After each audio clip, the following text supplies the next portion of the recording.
नमस्कार, सत श्री अकाल एंड गुड इवनिंग। मैं हूं आरजू काज़मी और आप देख रहे हैं पॉइंट ऑफ व्यू। आज ही हम ज़रा बात करेंगे मुस्लिम्स की, ख़ास तौर पे उनकी एजुकेशन के बारे में कि आखिर जो इस्लामिक कंट्रीज़ हैं और हम जिनको जानते हैं ज़्यादातर तो खैर अरब्स भी हैं और दूसरे, लेकिन हिंदुस्तान पाकिस्तान के मुसलमान भी और बांग्लादेश को खैर हम थोड़ा सा साइड पे कर देते हैं, इसलिए कि उन्होंने ज़रूर इस चीज़ में आगे बढ़े हैं कि उन्होंने एजुकेशन हासिल की है ज़्यादा और हम उन्हें कई फील्ड्स में जो है आगे बढ़ते हुए देख रहे हैं। लेकिन हिंदुस्तान पाकिस्तान और बाकी दुनिया में जो मुस्लिम्स हैं हमारे यहाँ, अगर हम सबको देखें तो जो 100 बेस्ट अगर हम कहें कि यूनिवर्सिटीज़ हैं उनमें से एक भी इस्लामिक कंट्री की नहीं है। ऐसा क्यों है? इसके अलावा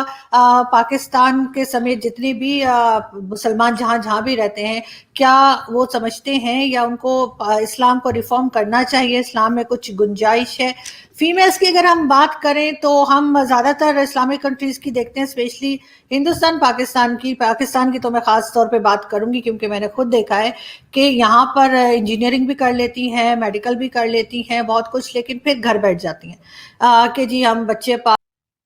राम राम मित्रों, आप सभी का हार्दिक स्वागत है आपके अपने चैनल द हिंदुस्तानी कल्चर में। और आज हम आप सभी के लिए एक ज़बरदस्त वीडियो लेकर आए हैं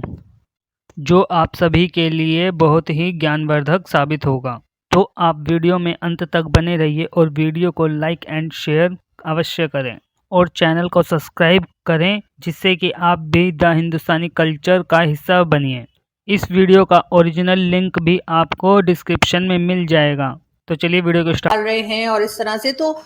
जो फीमेल्स हैं, जो औरतें हैं, उनका भी उतना ही रोल होता है किसी सोसाइटी में जितना किसी आदमी का होता है। तो किस तरीके से हम इस चीज़ को देख सकते हैं? और सबसे बड़ी बात कि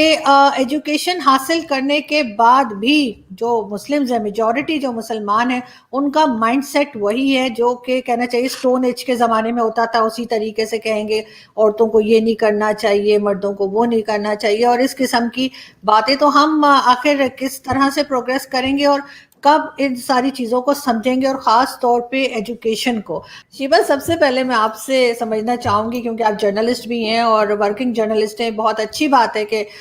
फीमेल्स जो है वो एजुकेशन के अलावा जो है इस तरह की मीडिया फील्ड में भी आई हैं और आगे बढ़ के काम करें। हमारे यहाँ भी कई फीमेल जर्नलिस्ट ऐसी हैं जो अच्छा काम कर रही हैं, लेकिन खैर बहुत कम तादाद में। मैं भी अपने वालिद साहब के एक दोस्त हैं, उनकी बेटी का मामला जानती हूँ। वो MBBS डॉक्टर हैं और आपके शहर इलाहाबाद की ही फैमिली है वो, और वहाँ से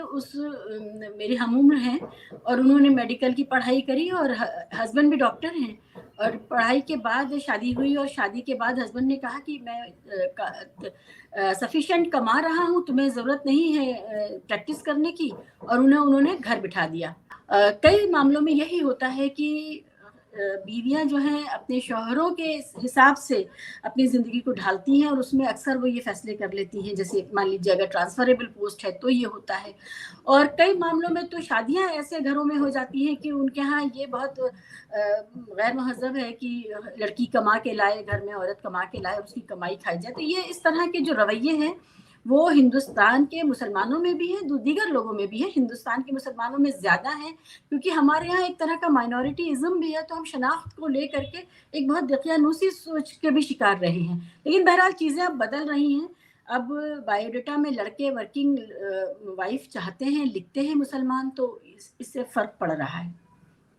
लेकिन शिवा, ये कहना कि हस्बैंड ने कहा कि जी आप प्रैक्टिस ना करें, जबकि ये तो देखकर शादियां करते हैं आजकल तो कि जी अगर कोई मेडिकल में है तो वहीं पे वो देखते हैं कि कोई डॉक्टर ही मिल जाए। और वैसे तो देखा जाए तो हमारे यहाँ तो हमने देखा है कि बड़ी जैसे कहते हैं औरत राज चल रहा होता है घर के अंदर, कि उनकी मर्जी के बगैर कुछ नहीं होगा। तो मुझे हैरत होती है कि जिस वक्त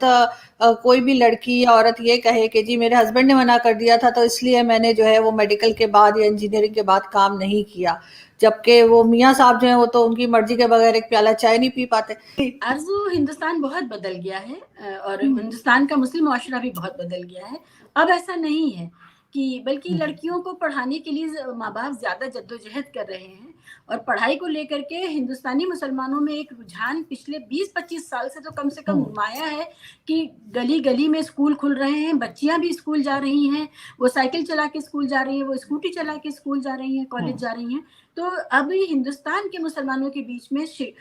تعلیم کو لے کر کے جو بیداری ہے اور اس کی اہمیت کو لے کر کے وہ خاص مطلب وہ نوٹسیبل ہے، آپ اس کو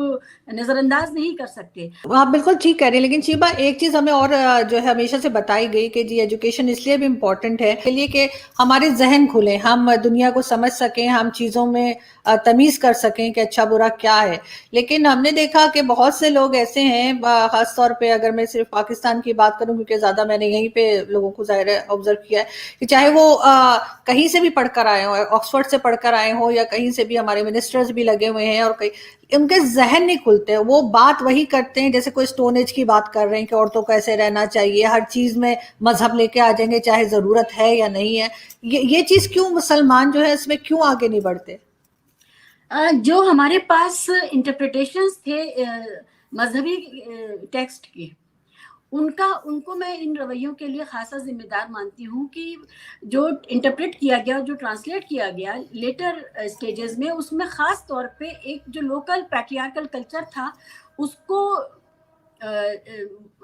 ترجیح دے دی گئی اور اسی کو اسلام بتا دیا گیا۔ جو اسلامک آئیڈیل ٹائپ ہے وہ ہر معاشرے میں آپ دیکھیے مختلف ہے، وہ وہاں کے ٹرائبل یا لوکل کلچر میں پیوست ہے، اور ہم لوگ یہ سمجھتے ہیں کہ جو یہاں کا ہمارا جو پرمپرا ہے، جو ٹریڈیشن ہے، وہی اسلام ہے۔ یہ پوری کلچرل سوسائٹیز کا پرابلم ہے، جو خاص کر ایشیا اور افریقہ کی کلچرل سوسائٹیز ہیں، ان کا یہ پرابلم رہا ہے۔ ایک بات اور ہے، جو ہمارا امیڈیٹ کولونیل پاسٹ ہے اس کا بھی بہت سارا اس میں کہنا چاہیے یوگدان رہے گا۔ یہ کیونکہ جب ہمارے اوپر باہر سے ماسٹرز آ گئے تو ہمارے سماجوں میں اپنے خود مختاری کے جو ایریاز تھے وہ کم سے کم ہوتے گئے، اور ایسی سچویشن میں صرف گھر بچا جس پر وہ حکومت کرنا چاہتے تھے۔ لیکن ساتھ ساتھ یہ بھی دیکھا ہے، جیسے سعودی عرب میں اگر آپ چیک کریں تو انہوں نے کئی چیزوں میں وہ ریفارمز میں جو ہے وہ جانا چاہ رہے ہیں، اور کئی چیزوں میں وہ بات کر رہے ہیں، حدیثوں کی بھی بات کی انہوں نے۔ آپ کو لگتا ہے کہ اسلام میں سوال کی اجازت ہونی چاہیے؟ بالکل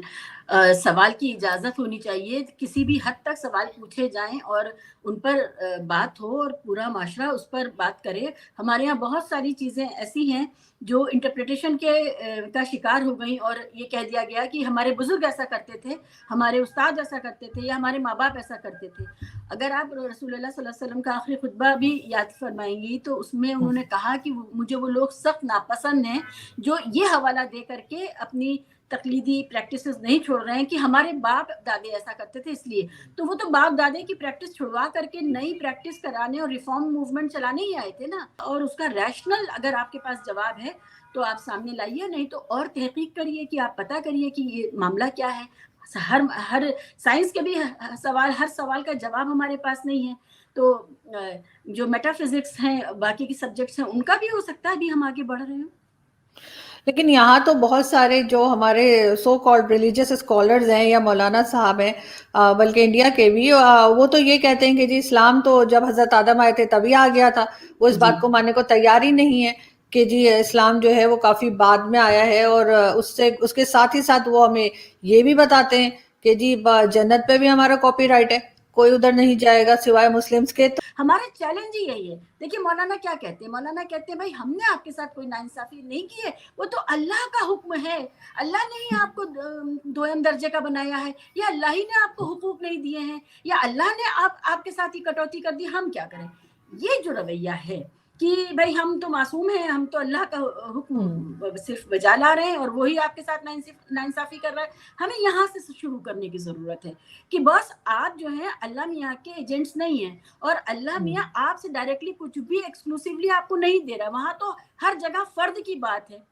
انسان کی بات ہے۔ تو انسان کو جو کچھ بھی دیا گیا ہے وہ انسان کو دیا گیا ہے، صرف بیوی اور شوہر کے رشتوں میں مردوں پر ڈیوٹیز ڈالی گئی ہیں، عورتوں کو حقوق دیے گئے، بس یہاں پر فرق آیا ہے۔ اور ایک یہ کہ والدین کے حوالے سے ایک فوقیت ہے کہ ماں کے پیروں کے نیچے جنت ہے، باقی تو ہر جگہ قرآن جو ہے فرد سے کلام کر رہا ہے، جو پڑھنے والا ہے اس سے وہ اس کو رجوع کر رہا ہے۔ لیکن اگر کسی کے بچے نہیں ہیں تو پھر کیا، اس کے پاؤں کے نیچے کیا ہوگی؟ چپل ہوگی۔